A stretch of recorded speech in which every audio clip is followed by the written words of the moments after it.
Aí. Então, boa noite. Boa noite.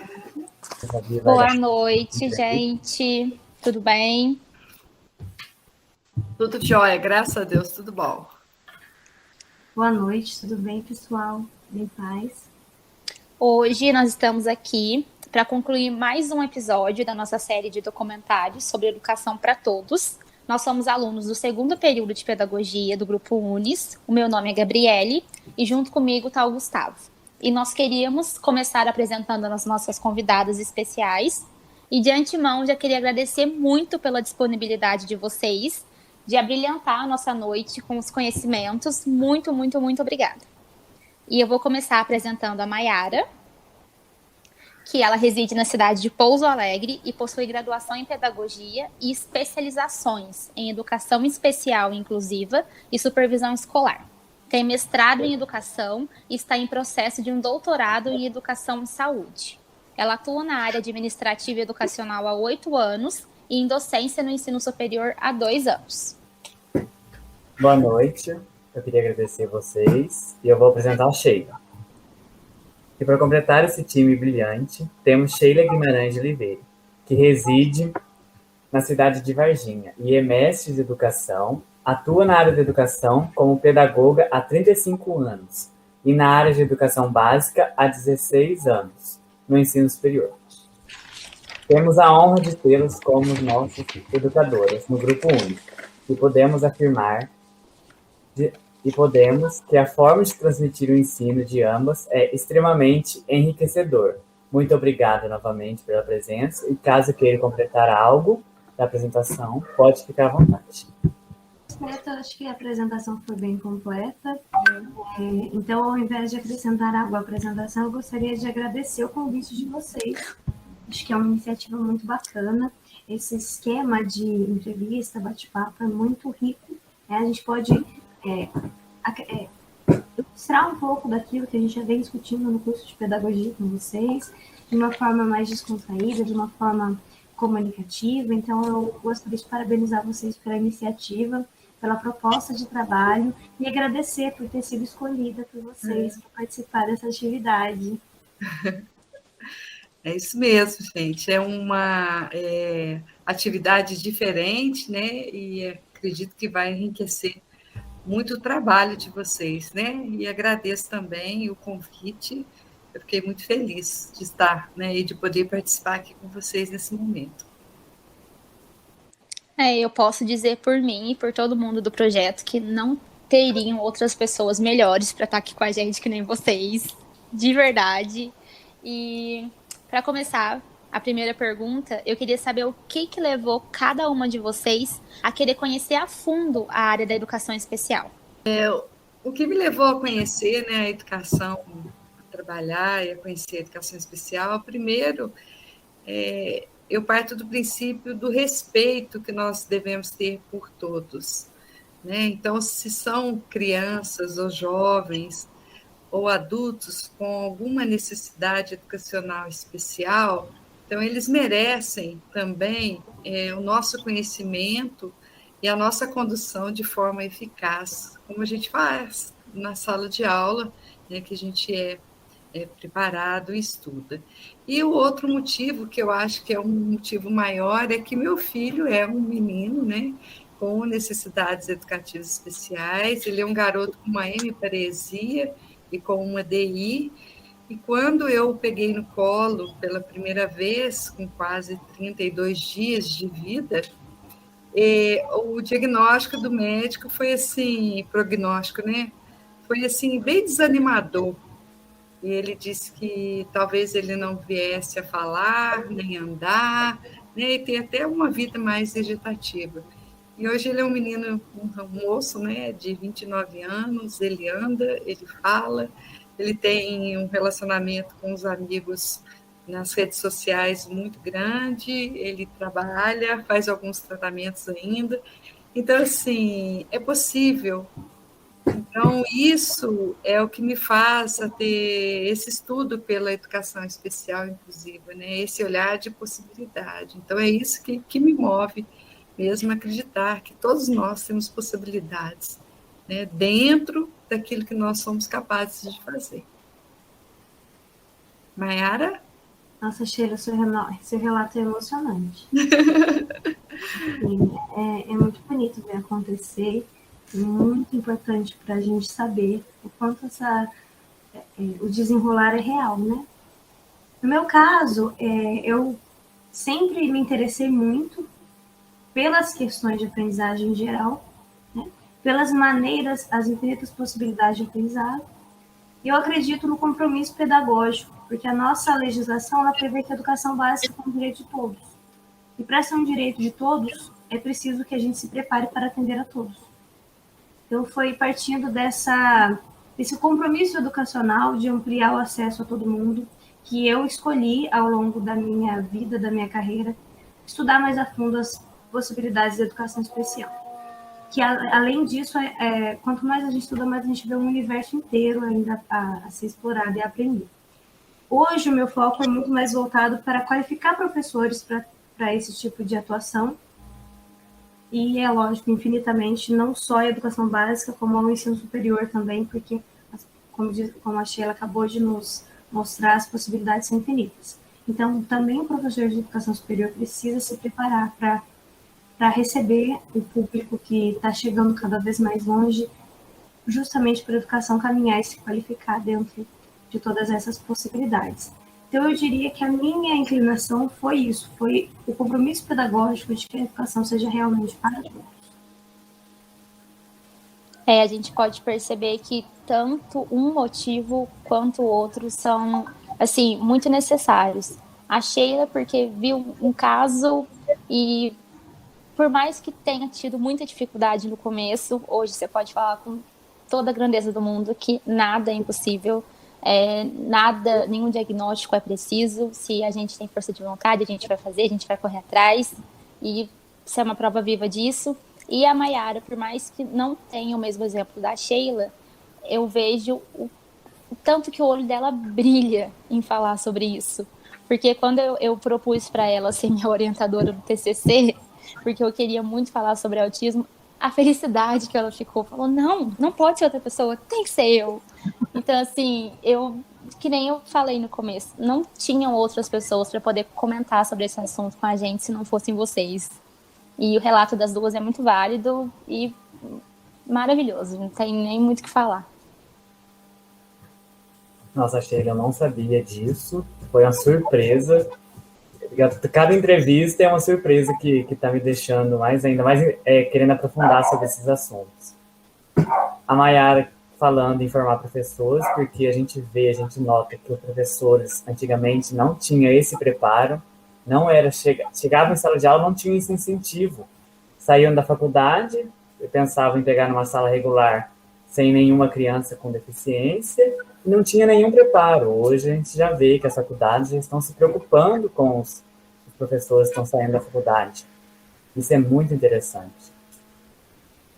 Bom, eu vou fazer a segunda pergunta. Qual a maior dificuldade em lecionar para essas crianças? Vocês acham que falta recurso ou que as escolas regulares, no caso, já possuem o suficiente?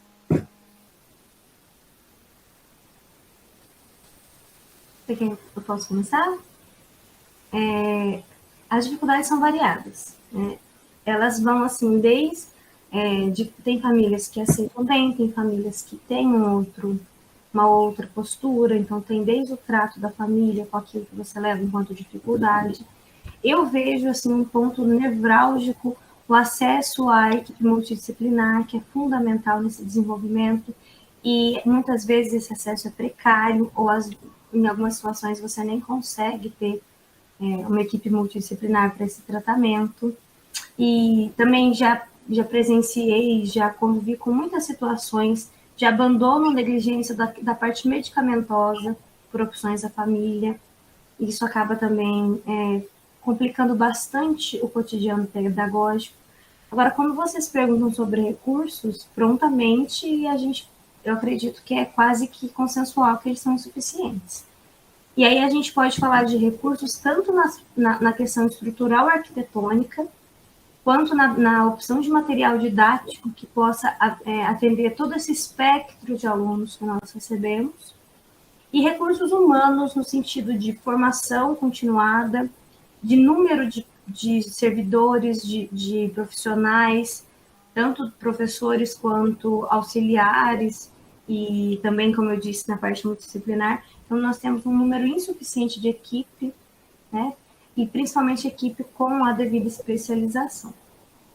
E aí nós temos também a questão, gente, que dentro da educação em geral e da educação especial principalmente, não tem fórmula. Primeiro ponto, que cada indivíduo é único. A partir do momento que cada indivíduo é único e combinado com a condição do aluno que você está atendendo, isso fica mais individual ainda. Então, sempre que você atende um aluno e um aluno de educação especial, um aluno incluído naquele ambiente, você demanda todo um estudo, uma pesquisa e um planejamento individualizado para ele. Então, tudo isso também é um dificultador, porque você não consegue aproveitar, vou usar o termo assim, aproveitar receitas. Você acumula experiências, você usa das suas diferentes experiências para conseguir estruturar uma proposta, uma estratégia adequada para aquele aluno, mas você precisa sempre estudar e você precisa sempre pensar na individualidade daquela pessoa que está demandando o seu atendimento. Então, isso também acaba, eu vou classificar como um dos desafios, né, desse contexto. Sheila, fica à vontade. Maiara, excelente resposta sua, né? Bem completa, falando dos recursos.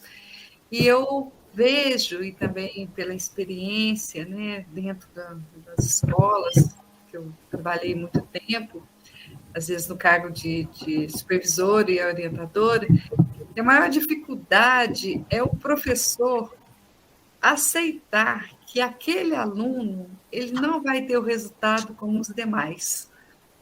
Então, o professor, muitas das vezes, eu via sofrimento no professor, dizendo assim, eu não sei dar aula, eu não sei ensinar, eu não consigo fazer nada para essa criança. Por quê? Porque eu esperava o mesmo resultado. Então, isso é um desafio muito grande. Quando você tem um aluno com necessidades educativas numa sala de aula, é necessário, como a Maiara falou, um olhar para ele, porque não tem resposta. Não tem resposta. Não tem, assim, resposta, não tem uma receita pronta. Hoje eu vou fazer isso com o menino. Então, isso dá uma desestabilizada interna, que eu acho, nos professores muito grande, se torna um desafio. A partir do momento que o professor ele estuda sobre aquela deficiência que está ali presente, né, igual a Maiara falou, ele busca, né, a compreensão e esclarecimento do que ele, ali na condição de professor, é possível fazer para aquela criança, o trabalho, então, ele começa.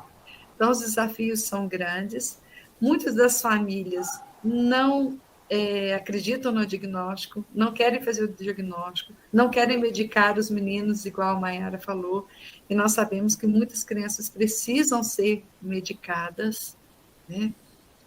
Até mesmo para elas poderem participar da dinâmica da sala de aula e da escola, porque senão os meninos acabam tendo atitudes ou algumas estereotipias ou alguns comportamentos disruptivos ali na escola que acaba gerando outros problemas e até mesmo entre as outras famílias. Então, os desafios são grandes, mas o maior para mim é a questão do trabalho aí do professor, né? Estar integrado e fazer essa análise e procurar fazer o melhor. Lembrando que nem sempre o melhor vai ser o melhor ali naquele momento para aquela criança. Não por causa do professor, mas é por causa de todo um contexto, né, que a criança vive. Então, é isso que eu queria completar. A gente tinha uma pergunta antes, mas já vou aproveitar o gancho e fazer uma outra, que eu acho que vai complementar bastante, assim. Na opinião, assim, bem particular mesmo, de cada uma. as crianças com algum tipo de deficiência, mesmo que não for deficiência física, for uma deficiência mental, elas deveriam continuar frequentando as escolas regulares, porque a gente sabe que a inclusão ela é de extrema importância, ou para esses alunos, as escolas especializadas, como a APAE, por exemplo, seria de melhor opção por conta dos recursos, por conta dos professores já saberem lidar com esse tipo de criança.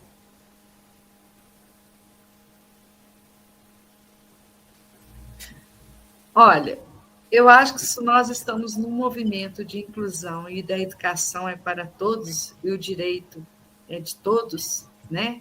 Não tem como pensar que essas crianças deveriam ficar em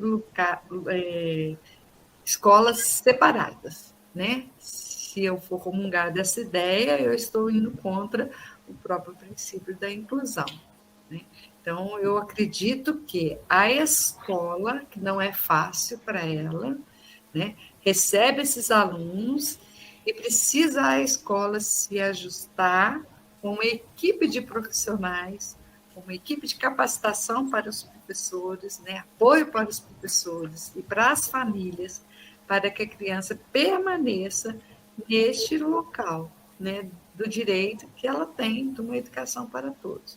Agora, penso também, particularmente, que muitas famílias fazem a opção de deixar os filhos também, né, nas escolas especializadas, como a APAE, por outros contextos, né, às vezes até por contextos sociais, que ali ela encontra mais recursos do que deixar a criança na escola regular. Então, como cada criança é um ser único e especial, cada um é cada um. Tem que ser visto, né, pensado, o melhor também para aquela criança, o que a família também deseja para aquela criança. Mas a educação é um direito de todos, né? Todos têm esse espaço, né, na escola regular. Isso, Mayara? Isso mesmo, Sheila. Minha resposta é muito casada com a sua. O que eu acho, o que eu vejo, assim, é essencial o atendimento multidisciplinar. Com psicólogo, com terapeuta ocupacional, com fonoaudiólogo, com toda uma equipe que consegue fazer um trabalho que vai além da sala de aula. No contexto ideal, tá? No contexto ideal, todo aluno deveria ter acesso a esse tipo de equipe. Porque o aluno não precisa de uma condição específica para ter determinadas dificuldades, né? E conseguir melhorar o seu rendimento, a sua estratégia, o seu contexto educacional, dispondo de uma equipe assim. Porém, o aluno da educação especial, ele é indispensável que ele disponha desse tipo de equipe, né? E muitas vezes é na APAE que eles vão encontrar esse recurso, né? E o que seria interessante? O que acontece também com frequência? Uma combinação de turnos, né? O acesso ao ensino regular e um contraturno com a equipe especializada da APAE. Mas seria muito bom se as escolas regulares dispusessem também desse tipo de estrutura, desse tipo de equipe. Então, o que eu acredito também que é importante a gente pensar enquanto profissionais de educação? Se a escola não abre portas para esse público e se adapta, se adequa a atendê-los, ela nunca vai se reestruturar para esse tipo de demanda. Então, apesar de compreender e respeitar totalmente a opção dos pais pela APAE, eu acredito que nós precisamos incentivar que eles estejam, sim, na educação regular. Primeiro, por ser um direito deles, como é direito de qualquer outra criança. Segundo, que a escola precisa estar com essa demanda para que ela aprenda a atender essa demanda. E a gente precisa ter uma estrutura de educação regular que consiga dar conta desse direito, que é constitucional, né? Ele não é só um direito legal, porque não está só na LDB, mas está na Constituição. Então, ele é um direito legal, um direito constitucional, é um direito básico do cidadão. Mas no contexto que observamos hoje, muitas vezes essa demanda é feita de forma combinada entre a escola regular e a APAE, que é uma associação de pais e educadores. E como, só dando aqui um depoimento pessoal, né?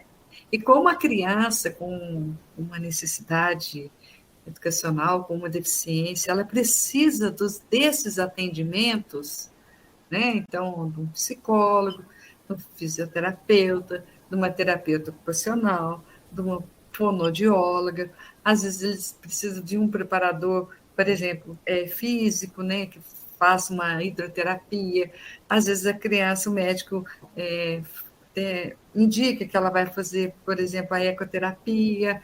Então, e como são tratamentos caros, né? São tratamentos caros e são tratamentos que a escola, por si só, ela não oferece. Às vezes, então, muitas das crianças fazem o que a Mayara disse, frequentam uma escola regular, mas vão buscar este outro apoio na APAE, que é o que eles oferecem. E, assim, a fila é imensa, eu sei disso, gente, por experiência. A fila é imensa e o trabalho que eles fazem é um trabalho louvável, porque ajudam muito, mas muito mesmo, né? Então, a estrutura da escola para receber essas crianças, ela também precisa ser pensada. Eu acho muito que a questão da família. A família deveria dar autonomia para a criança escolher se ela quer ir para uma escola que tem o professor de apoio, uma escola regular, ou se ela quer ir para a escola especializada. Porque muitas vezes a família não dá essa autonomia, tirando de contexto, lógico, questão financeira e tudo mais.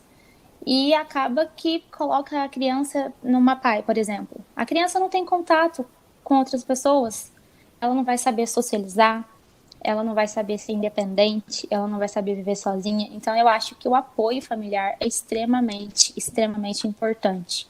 Você chegar para a criança, ter o carinho de perguntar, olha, você está feliz aí? Você quer continuar? Você acha que estão te dando apoio? Você acha que não?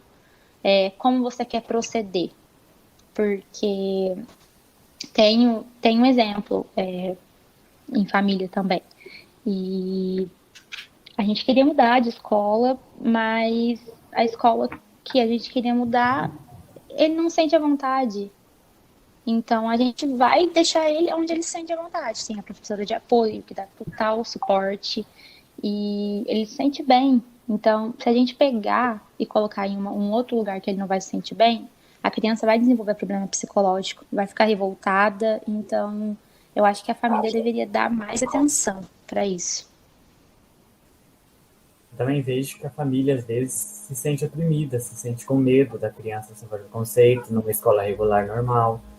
Então, por isso que eles optam por deixar uma criança numa PAI do que levar para uma escola regular. Eles têm medo da criança sofrer preconceito e se traumatizar daquilo, se sentir oprimida, porque a criança vai ver que eles, infelizmente, são uma minoria.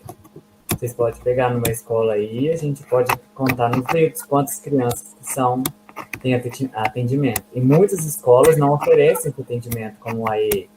Aqui mesmo em Borda, a gente só tem uma escola que tem rampa de acesso.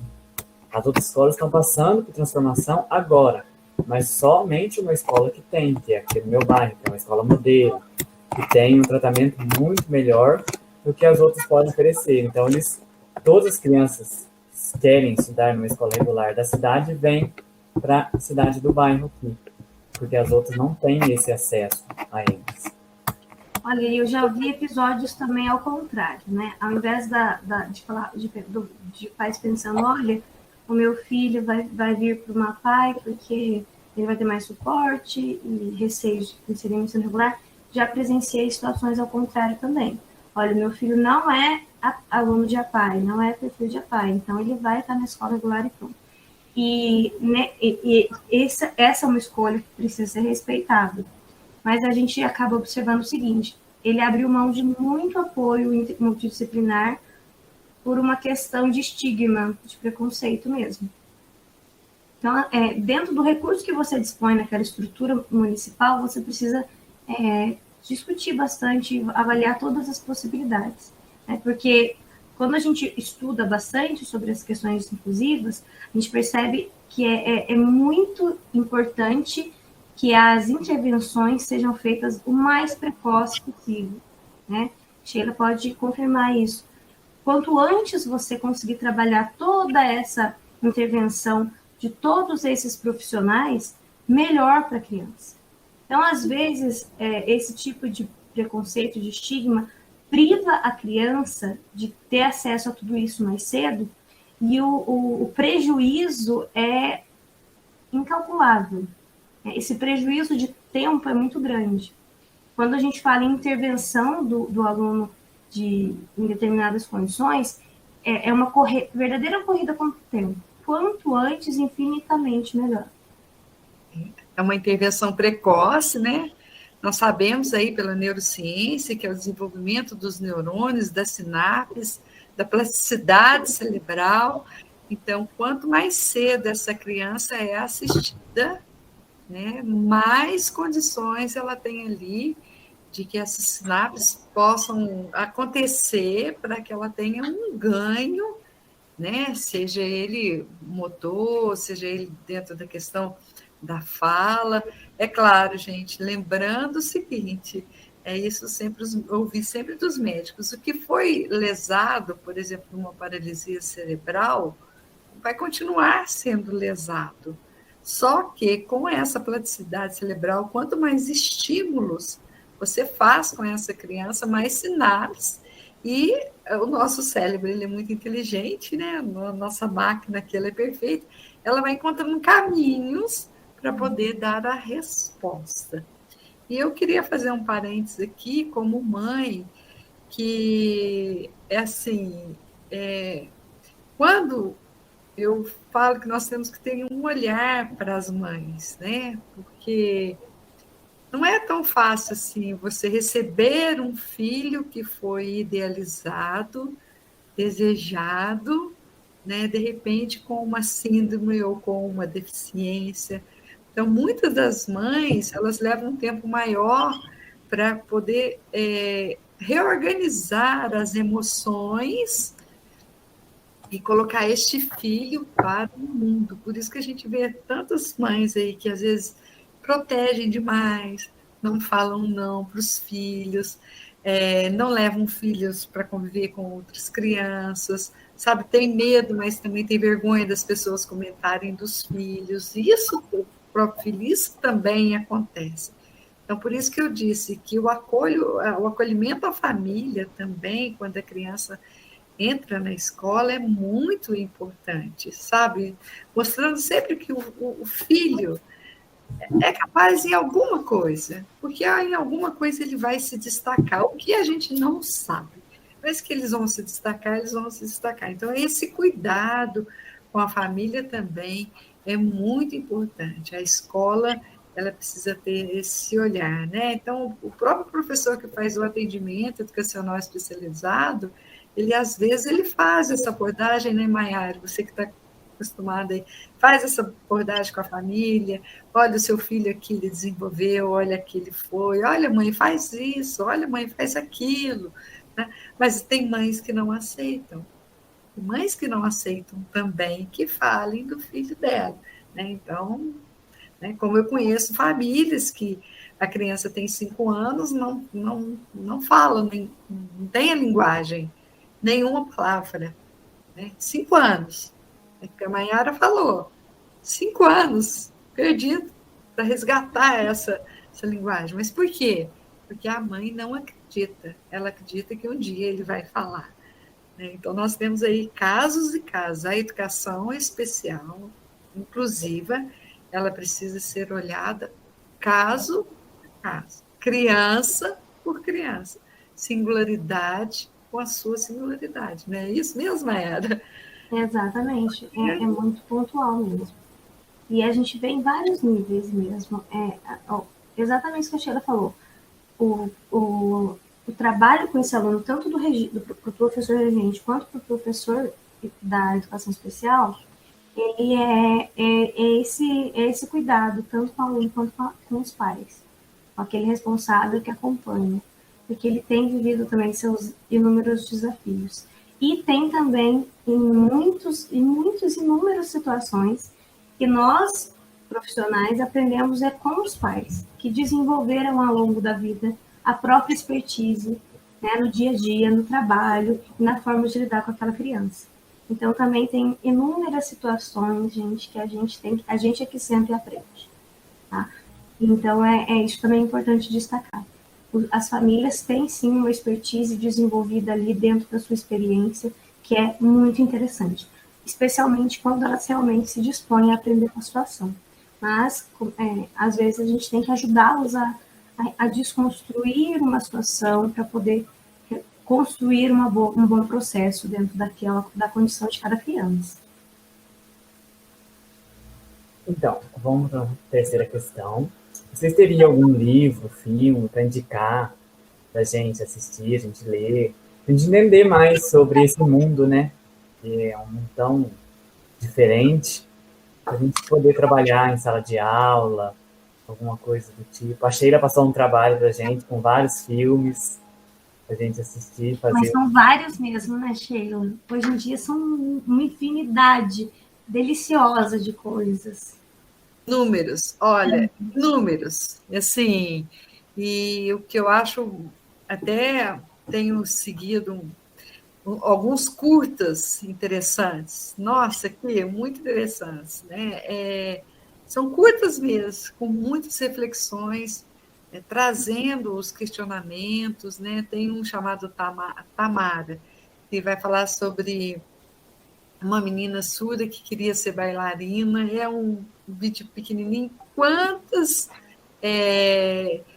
reflexões nós fazemos isso? Tem um outro chamado Projeto Heloísa também, que é um curta, que vai mostrar a questão da acessibilidade, quer dizer, a mãe carregando aquela criança numa cadeira, né, assim, motorizada, uma cadeira de rodas, e a criança não consegue, quer entrar no restaurante, só tem escada, não tem uma rampa, então fazendo uma crítica essa questão da acessibilidade que é tão importante, gente, é muito importante, muito importante.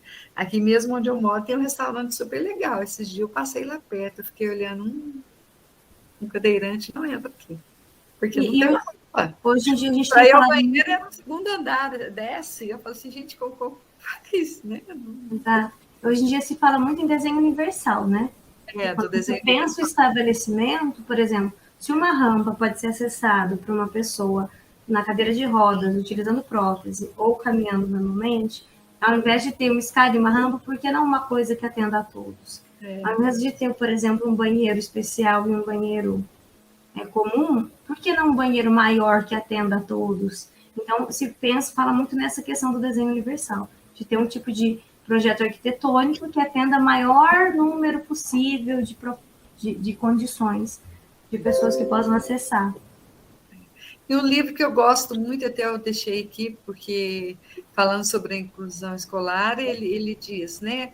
Inclusão escolar, o que é, por quê, como fazer, que é da Maria Tereza Montoan. Eu gosto muito desse livro, é um livro curtinho, fininho, né? E ele, assim, com uma linguagem bem clara, traz essa discussão aí da educação inclusiva, até mesmo uma questão da lei de diretrizes e bases, né? Bem interessante, eu gosto muito. E filmes, gente, um filme que eu amo muito, é O Meu Nome é Rádio, é um filme mais antigo, não sei se vocês conhecem, O Óleo de Lourenço, que é a luta dos pais para poder descobrir um remédio. Tem um outro também chamado Soul Surf, ele é um filme, não é uma ficção, é um filme real de uma surfista que foi atacada, né, por um tubarão e ela precisou amputar uma das pernas e ela vence. É de superação, esse filme é maravilhoso. E assim, é claro que é num outro contexto, né? Mas eu acho bem interessante. E outros mais, né, gente? Porque eu gosto muito de filmes e de curtas. Tem aquela, Sheila, que você deixou no trabalho pra gente, aquela série Atípica. Eu acho ela sensacional.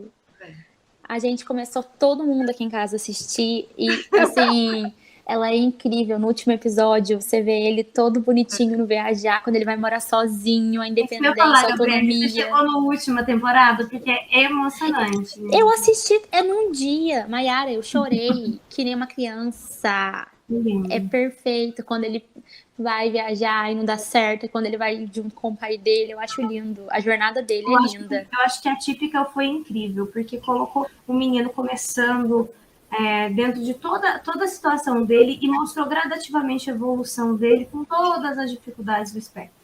Para o primeiro relacionamento, para pensar em ir para a faculdade, que ele não tinha nem pensado, e depois para planejar uma viagem dentro daquele, né, do assunto que ele mais gostava. Então, assim, foi muito bem feito, muito bem conduzido. E assim, cada caso um caso, né? Exato. E uma coisa outra interessante que aconteceu ao longo de Atypical, que conforme a série foi tomando proporções, vocês percebem que ele começa a fazer outros amigos no espectro do autismo, e aqueles são atores realmente autistas. Isso que eu achei, assim, que a série teve uma sacada incrível. Não é gente atuando como autista. Os amigos novos que ele começa a fazer na faculdade realmente são atores autistas. E a Netflix também, ela lançou um documentário que chama Amor no Espectro.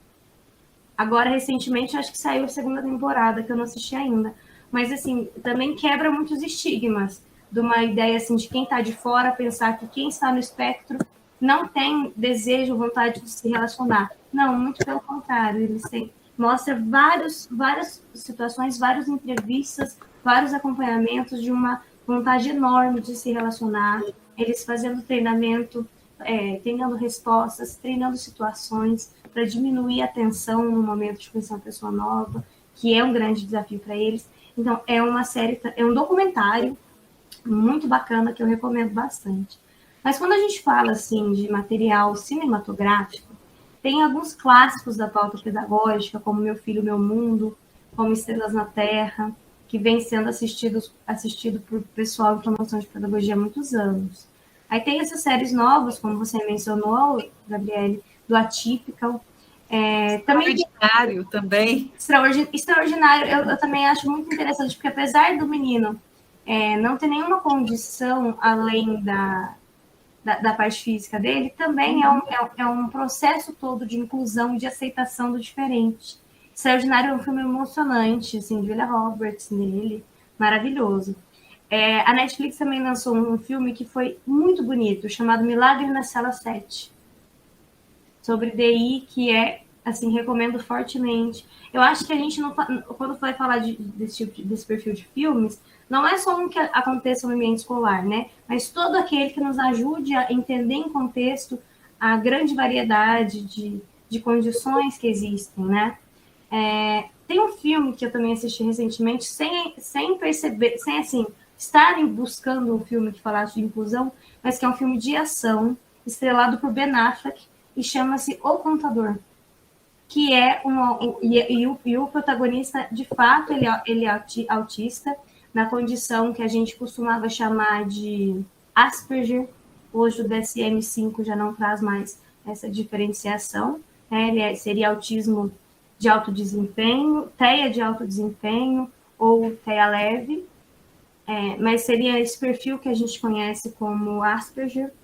Muito bom, um filme muito bacana, muito dinâmico, e que também mostra, de um jeito muito interessante, né, todas as dificuldades do perfil dessa condição. Tem um filme também chamado Sempre Amigos, de 1998, já foi muito na sessão da tarde esse filme, acho que a Sheila deve se lembrar, né, que você tem um menino que é muito inteligente num corpo frágil, e um menino muito forte com outras dificuldades, e eles se juntam e viram grandes amigos. Acho que é um filme lindíssimo, dessa ajuda mútua que eles encontram, cada um fortalecendo dentro da dificuldade deles, né? Eles se equilibram bacana. Outro clássico maravilhoso, que foi indicado em várias categorias de Oscar, é o maravilhoso Forrest Gump. Não está explícito, acho que pelo menos que eu me lembro, não fica muito explícita a condição do protagonista, mas a gente percebe que ele tem uma situação diferenciada. E o filme é gostoso, o filme é divertido, o filme passa em diversos contextos históricos dele, contando todo o trajeto dele, né? Então, as gerações novas aí, porque eu acho que o pessoal... É um filme muito conhecido, mas para gerações novas que ainda não assistiram, Forrest Gump, assistam. Tem também um filme chamado Temple Grandin, que é para contar mesmo a história da própria Temple, que é uma autista de referência, não só pelo por estar no espectro, mas por ser uma grande pesquisadora, palestrante sobre o assunto. Intocáveis, Os Intocáveis é também um filme novo que dá para perceber bastante questão de acessibilidade, né? Big Bang Theory é uma série que sempre ficou assim, sem ficar claro se Sheldon, um dos personagens principais ali, tem ou não uma condição no espectro do autismo. Tem vários episódios que ele ainda fala, a minha mãe me levou para fazer testes e eu não tenho nada. Mas o personagem é totalmente desenhado como um perfil Asperger também. E mais recentemente lançaram o Young Sheldon, que seria a história dele na infância. E aí sim, eles mostram ele dentro do seu acompanhamento com profissionais e tudo mais, e o avanço dele o avanço precoce dele na vida acadêmica, por conta dessa condição de autofuncionamento, de QI elevado, e também mostra todas essas dificuldades típicas de quem está no espectro. Então, são 2 séries casadinhas que a gente pode recomendar. A Teoria de Tudo é um filme que conta a história do Stephen Hawking, e também é muito interessante porque ele, digamos que ele é típico, ele é uma pessoa com uma vida normal e que já na vida adulta descobre uma condição degenerativa. E apesar de todo o prognóstico médico, ele continua aí, né? Ele tinha uma expectativa de vida bem curta. Se eu não me engano, ele não chegaria nem nos 30 anos, e ele já tem aí, sei lá, mais de 70, eu acho. E está aí contribuindo com a ciência até hoje, e mostra como ele continuou contribuindo, estudando, publicando e sendo quem ele é, né? Independente da condição degenerativa que demandou bastante inclusão. E eu também não poderia deixar de falar sobre os heróis, né, gente? X-Men tá aí, uma franquia inteira, antiga, eu sou nerd mesmo, e que vem brigando por aceitação do diferente. Eles fazem uma alusão a questões, a aceitação enquanto os mutantes que são, mas quando a gente vê toda a luta, o discurso, o contexto deles, a gente pode trazer para a nossa realidade como uma aceitação do diferente muito bacana. E também temos também um herói que é cego, que é o Demolidor, né? E tudo mais. Eu acho que com relação a filmes é um pouco do que eu poderia contar, mas, gente, eu amo filmes, então eu falaria bastante mesmo. Eu li recentemente um livro que se chama Outra Sintonia. E é um livro que, assim, além dos muitos livros técnicos, né, de pesquisa técnica, que a gente usa na faculdade como referencial técnico, Outra Sintonia é um livro de história. Eu sou pesquisadora do autismo, e ele é um livro sobre a história do autismo, contado com uma riqueza de detalhes incrível, com muita coisa interessante. É um livro grande, mas de uma leitura fluida e muito bacana. Para quem se interessar pelo tema, eu recomendo fortemente Outra Sintonia. Tem um livro de história também chamado A Passarinha, que conta a história, enfim, não vou dar spoiler, mas que eu recomendo também. Recentemente eu comprei um livro sobre... O subtítulo dele é Autismo na Escola e na Vida. E o título do livro é muito bonito. Chama Alter Amar, usando a sigla do transtorno do espectro do autismo. Tem Paul Grandin escreveu também 2 livros dentro dos que eu conheço, né? Ela tem outras publicações. Um chama O Cérebro do Autista, que ela traz a perspectiva em primeira pessoa, né? Mais as pesquisas, o que a neurociência conta sobre isso. E ela também escreveu um livro autobiográfico chamado Uma Menina Estranha, que é muito bacana. O médico, o neurologista Clay Briggs e a esposa dele recentemente lançaram um chamado Mentes Únicas, muito interessante também. Ana Beatriz Barbosa, aquela psiquiatra que tem uma coleção de livros publicados, dentro dos livros dela, para educação especial, eu indicaria 2. Um se chama Mundo Singular, que é sobre autismo mesmo, e um chama Mentes Inquietas, que é um livro que explica o TDAH de uma forma muito didática, muito bem contextualizada. E, por fim, eu indicaria um livro de leitura um pouco mais difícil, mas que vale a reflexão para quem tiver interesse. Um livro normal e patológico, para que a gente consiga refletir mais sobre a patologização das coisas. E, bom, seria isso, né? Um livro que é um pouco mais técnico, mas que vale a recomendação também. Eu acho que nesse momento é o que eu tenho para recomendar, mas com certeza em outras ocasiões surgirão mais filmes e mais livros que eu vou pensar, nossa, deveria ter recomendado para eles naquela circunstância. Depois você manda uma listinha no WhatsApp, Mayara, Com que eu já certeza. quero. Tô falando sério, pode mandar a listinha, que eu vou ver um por domingo e os livros eu vou ler também todos, que eu amo o assunto. Tem filmes e séries para maratonar o ano inteiro, só sobre autismo. Pode ficar o resto da vida só assistindo. Cada vez lançam mais e assim vai, né? Filmes antigos que falam sobre a realidade são muito interessantes. Algo mais vocês queriam compartilhar com a gente? A gente está dando encerramento à nossa entrevista. Eu gostaria de agradecer a disponibilidade de vocês, estar participando, como se diz, abrilhantando, né, o nosso projeto ainda mais. Nosso grupo, o Grupo Unis agradece. Eu agradeço por mim, pela Gabi, pela Júlia. E no demais é só. Muito obrigado mesmo. Gabi, quiser falar alguma coisa? Ai, gente, eu também tenho que agradecer muito por vocês aceitarem o convite. Eu sei que a correria é grande, mas só de vocês terem tirado um tempinho, tenho certeza que muita gente vai achar super interessante as contribuições de vocês, assim como eu, e falar que eu tenho muito orgulho de poder falar que eu sou aluna de vocês duas. É muito bom, gente. Vocês são excelentes professoras e acho que todo mundo, algum dia, deveria ter a oportunidade que a gente está tendo agora de ter esses conhecimentos. Então, muito, muito, muito obrigada mesmo. Vocês são excelentes, perfeitas, tudo para todos. Eu que agradeço, nós que agradecemos, né, Mayara? É uma oportunidade e, assim, é um assunto que não se esgota, né? Nem para vocês aí que são estudantes, nem para nós gostamos desse assunto, que estudamos sobre ele, né, Mayara? Assim, é sempre instigante, é sempre algo novo.